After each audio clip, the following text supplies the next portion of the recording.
Welcome back to Joe Stunner Boxing. Jaron boots Ennis, forces EIMANTAS Stanionis to retire after 6 rounds, and he collects Stanionis WBA title to go with his IBF welterweight title. I say he forced Stanionis out. In fact, Stanionis, his corner pulled him out. Stanionis had been floored, sort of ground down and floored late in the 6th round. He went back to the corner looking quite forlorn. I mean, the facial damage was there, but I think it was the punishment to the body that really put paid to him. And Stanionis didn't really object when his corner said, "Look, I'm going to pull the plug."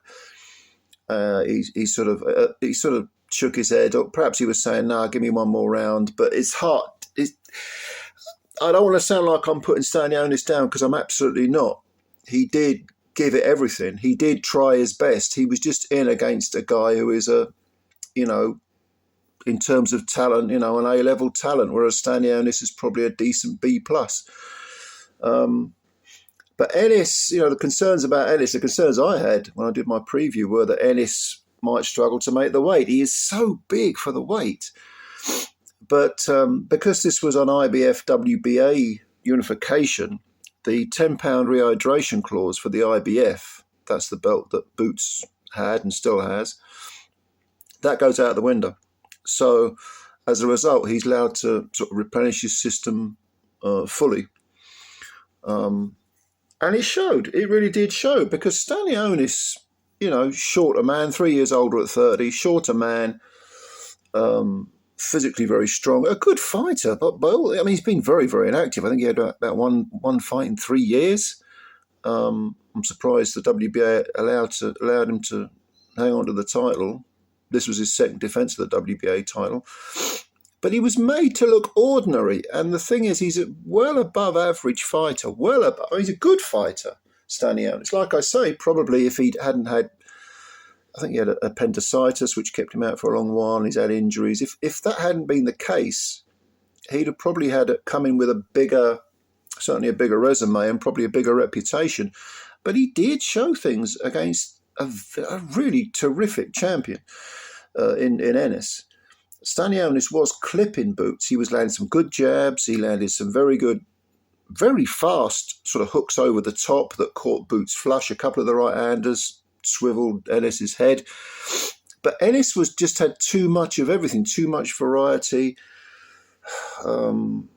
Moved his feet beautifully. Stanionis was putting considerable pressure on Ennis, and he was quite quick with his own feet.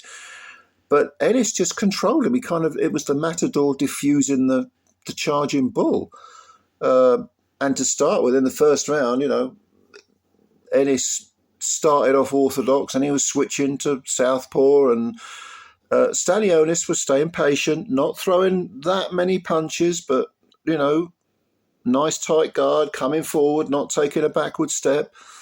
Like I say, there was some decent overhand punches, very fast overhand swings from Stanionis that connected, but it was noticeable that Boots was, from about the 2nd round on, was banging in some nice body punches sort of around the corner.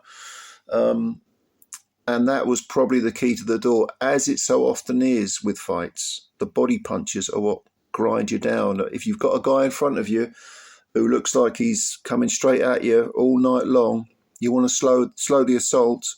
Body punches are a way to do it. And Stanionis, perhaps he'll look back on this fight and he'll think, I should have perhaps thrown some more body punches of my own.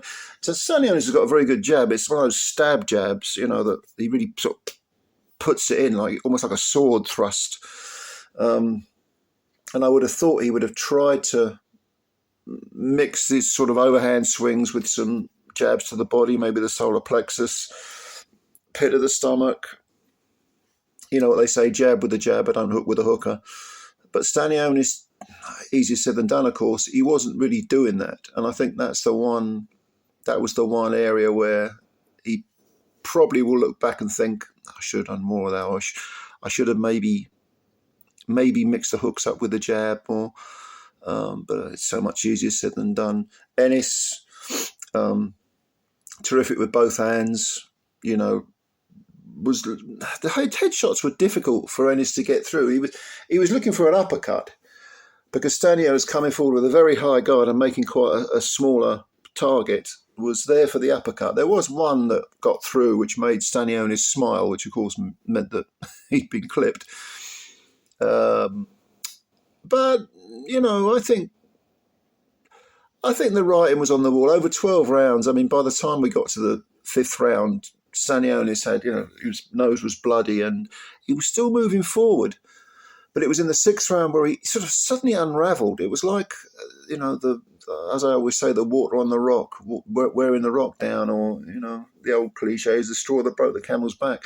There was another brilliant body punch by Ennis that sort of unravelled Stanionis almost instantly towards the end of the 6th round. And he suddenly was backing off, and he was, I think one of the commentators used the word shrinking. That's a good word, because he seemed to shrink suddenly.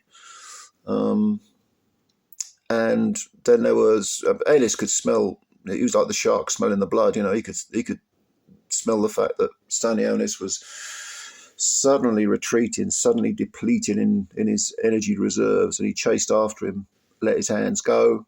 Again, another great punch to the body, and Stanionis sort of went down, not flat on his back, but he went down, and it was one of those knockdowns that was an accumulation of punches. And he got up, and he did look like, you know, the gas had come out of the tank. You know what I mean? And when he went, like I say, when he went back to the corner and sat down, his corner, I mean, you could tell that they were concerned, and I was a bit surprised when they pulled the plug there and then. But at the same time, like I said, Stanionis' face, he looked forlorn. He looked like, oh, you know, I can't do anything with this guy. It was quite striking, actually, how quickly the fight ended. That is to say, how Stanionis came apart at the seams with about a minute or half a minute even left of the round, and then between rounds it was like, I don't think he'd recovered from the body punches. I really don't. And Boots is an evil body puncher. He really is. I mean, he's so big for the weight. He's huge guy for the weight. Can he continue to make 147? I don't know. He hired an nutritionist for this fight, but he's going to have to really, really live the life. I mean, monitor literally everything that he eats in order to go after those other 2 belts. Is it Brian Norman and Barrios, isn't it, who've got the other 2 belts? Yeah, I'd pick him to beat both of those. But again, the weight making thing continues to be something that he and his team will have to really look closely at. And for Stanionis, I mean, he was just beaten by a better guy. That's as simple as that. He's the only world champ, I think, that Lithuania's ever had. And they're going to be disappointed. But to be honest with you, the guy, you got the feeling the way the guy began this fight, that if it had been Barrios or Brian Norman in the other corner, he may well have stood a much, much better chance of winning. But he was basically busted up. Certainly, it's like when he went down onto one knee at the end of the 6th round, the blood was coming out of his nose, Stanionis, and it was just, you know, it was death by 1,000 cuts, basically. And all credit to Boots Ennis, who I don't think anyone's going to argue that he is the best welterweight in the world. So he's got 2 of the belts. Can he go for the other 2? I don't know. What do you think of this fight? What did you think of the performance? What do you think about Stanionis? I mean, the inactivity must have killed him. 1 fight in 3 years is just plain ridiculous going in there against Ennis. He gave his all, but was just outclassed. Let me know what you think about this fight and the future for Jaron Ennis. And yeah, thanks very much for watching. Please hit the like button if you like the video. And if you're new to the channel, subscribe. Thank you very much, ladies and gentlemen. Good fight. Bit one-sided, but not entirely surprising. But yeah, let me know what you think anyway. All right. Thanks very much, and bye for now.